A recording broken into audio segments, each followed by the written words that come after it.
A warning, this story from Jane Barden contains images of a person who has died. Maddie Downman suicided in residential care in Darwin in 2014, aged 17. I think she'd still be alive today if she would be living with me. Definitely, I think that 100%. At 13, Maddie went into youth detention after vandalising a school in Catherine. She was placed into foster care after telling detention staff she was suicidal. Over 4 years, Maddie had 26 care placements. The inquest found her mother couldn't look after her because she had a stroke, and periods staying with her father and grandmother ended badly. When she was 20, her sister Shauna Downman applied to provide Maddie with a home. All the paperwork and everything was in the process of being finalised, but then someone had kind of told me, no, you're not kind of old enough or responsible enough. Her aunt says she wasn't asked.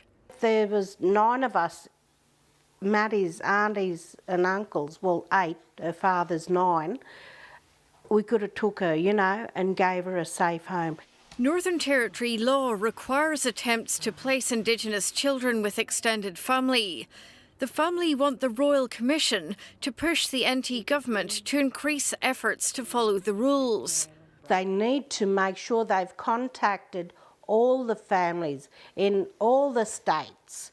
We've got family all over Australia. There's not enough effort putting into finding family members that can actually look after these children.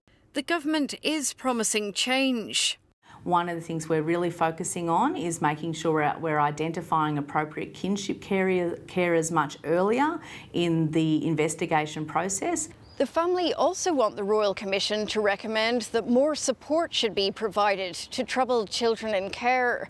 Maddie had alleged that she was sexually abused by an older cousin in Catherine, but this was unsubstantiated by the government. When she told them, it was just kind of brushed off and was never handled after that. Maddie pulled out of counselling 5 months before she died.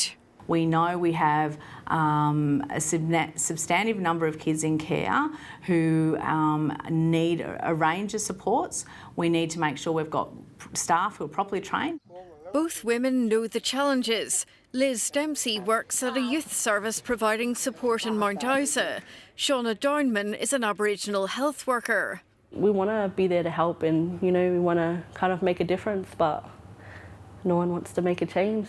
The family hope the Royal Commission will make recommendations next month that all state governments can learn from.